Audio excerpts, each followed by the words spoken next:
ఈ నెల 14వ తేదీన కాకినాడ నగరంలో స్థానిక దంటు కళాక్షేత్రంలో కాకినాడ మ్యూజికల్ గ్రూప్ ఆధ్వర్యంలో సినీ ఆర్కెస్ట్రా పితామహుడు జీత్ మోహన్ మిత్రా లైవ్ సినీ ఆర్కెస్ట్రా నిర్వహించనున్నట్లు కాకినాడ మ్యూజికల్ గ్రూప్ వ్యవస్థాపకులు జిఎస్జే కుమార్ తెలిపారు. కాకినాడ బాలాజీ చెరువు సెంటర్లో గల కాస్మోపాలిటన్ క్లబ్లో ఏర్పాటు చేసిన మీడియా సమావేశంలో ఆయన మాట్లాడుతూ సినీ రంగంతో తన కుటుంబానికి ఉన్న అనుబంధం నేపథ్యంలో 1996లో కాకినాడ మ్యూజికల్ గ్రూప్ ప్రారంభించడం జరిగిందన్నారు.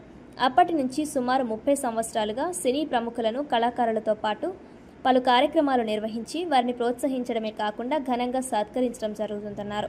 అందులో భాగంగానే తమ కుటుంబానికి అత్యంత సన్నిహితులైన జీత్ మోహన్ మిత్రను తీసుకువచ్చి కళలకు నిలయమైన కాకినాడ యంగ్ మెన్స్ హ్యాపీ క్లబ్లో లైవ్ సినీ ఆర్కెస్ట్రాను ఏర్పాటు చేసి జీత్ మోహన్ మిత్రను ఘనంగా సత్కరించుకోవడం జరుగుతుందన్నారు. ఈ కార్యక్రమానికి కవులు కళాకారులందరూ విచ్చేసి జయప్రదం చేయాలని కోరారు. ఈ సమావేశంలో కాకినాడ మ్యూజికల్ గ్రూప్ సభ్యులు పాల్గొన్నారు.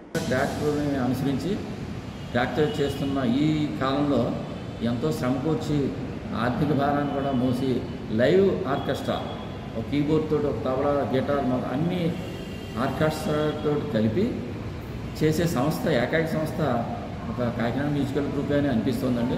నేను ఎక్కడ చూసినా కూడా ఒక పెళ్ళిలో కానీ ఒక కార్యక్రమంలో ఏ శుభ కార్యక్రమాలకు వెళ్ళినప్పుడు కూడా ట్రాకే జరుగుతుందండి.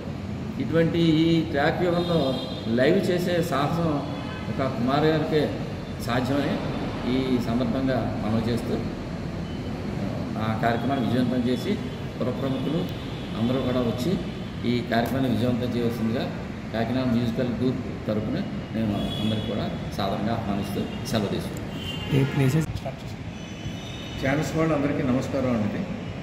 కాకినాడ మ్యూజికల్ గ్రూప్ అనే సంస్థను హైదరాబాద్లో 11/11/1996లో స్థాపించి నిర్విరామంగా 30 సంవత్సరాల నుంచి అనేక వందల కార్యక్రమాలు చేయడం జరిగింది.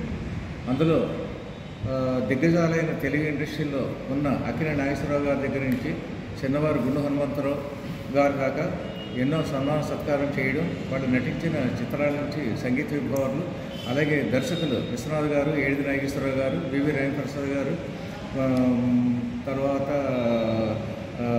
రామానాయుడు గారు నిర్మించిన చిత్రాల నుంచి సంగీత విభావరి, అలాగే ఎస్వి కృష్ణారెడ్డి గారు తీసిన చిత్రాల నుంచి సంగీత విభాగం నిర్వహించడం, వారిని సన్మానించడం చేయడం జరిగిందండి.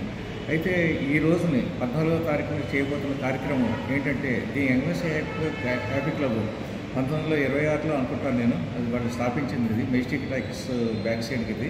అప్పుడు ఒక తాటాకు తోటి కట్టించారు. వడ్లమాన విశ్వనాథ్ గారు, దేవులపల్లి కృష్ణశాస్త్రి గారు వీళ్ళంతా అదే క్లబ్ ద్వారా ఎస్వి రంగారావు గారు, అంజలీదేవి గారు, రావుగోపాలరావు గారు, సూర్యకాంతం గారు వీళ్ళందరూ కూడా వెళ్ళడం, అలాగే బిఎస్ సుబ్బారావు గారు, సత్యం గారు, ఆదినారాయణ గారు వీళ్ళంతా సిమెంట్ డిస్ట్రిక్ట్ వెళ్ళడం. అదే క్లబ్లో నేను గౌరవంగా జీత్ మోహన్ మిత్రా గారికి సన్మాన కార్యక్రమం పెట్టుకోవడం జరుగుతుందండి. తర్వాత ఎస్వి కృష్ణారెడ్డి గారు కూడా ఈస్ట్ గోదావరి తూర్పుగోదావరి జిల్లా వాస్తవ్యులు కాబట్టి ఆయన కూడా 2023లో అక్టోబర్లో ఆయన సన్మానించడం జరిగింది. తూర్పుగోదావరి జిల్లాలో ఉన్న ఇద్దరు దిగ్గజాలకు కూడా నాకు ఒకళ్ళు బావగారు తరపు నుంచి మా క్లాస్మేట్స్ జీత్ మోహన్ మిత్రా గారు, మా బావమర్దికి రూమ్మేట్ ప్లస్ డిఎన్ఆర్ కాలేజీలో ఎస్వి కృష్ణారెడ్డి గారు వాళ్ళిద్దరూ చదువుకోవడం, అందుకని ఇద్దరు కూడా మా బ్రదర్ క్లాస్ ఉన్నది. ఆ తర్వాత కృష్ణారెడ్డి గారు ప్రోత్సాహం, తర్వాత ఆయన ఆశీస్సులు నాకు ఎప్పుడూ ఉంటాయండి. అలాగే జీత్ మోహన్ మిత్రా గారు కూడా నేను కాకినాడ మ్యూజికల్ గ్రూప్లో ఇన్విటేషన్లో ఆయన లేనిదే ఏ ప్రోగ్రాం కూడా జరగలేదు. తర్వాత వాళ్ళు కూడా జీత్ మోహన్ మిత్రా గారు మా బావగారు కూడా చైల్డ్హుడ్ ఫ్రెండ్స్, మరియు తర్వాత పియూసీ ఆర్ట్స్ కాలేజీలో రాయమండ్రిలో చదువుకోవడం ఇలా జరిగిందండి. ఒక ముఖ్యంగా చెప్పేది ఏంటంటే యంగ్ మెన్స్ హ్యాపీ క్లబ్ అనేది ఎందుకంటే అందరికీ కూడా సుపరిచితమే, కానీ ఎంతోమంది ఆ క్లబ్ నుంచి వెళ్ళిన వాళ్ళందరూ కూడా ఒక బిఎస్ సుబ్బారావు గారు కానీ, ఒక రావుగోపాలరావు గారు కానీ, ఎస్వి రంగారావు కానీ అటువంటి దిగ్గజాలు వెళ్ళిన ఆ హాల్లో ప్రోగ్రాం చేస్తానంటే నాకు ఎంతో ఆనందంగా ఉందండి. చాలా గర్వపడుతున్నాను.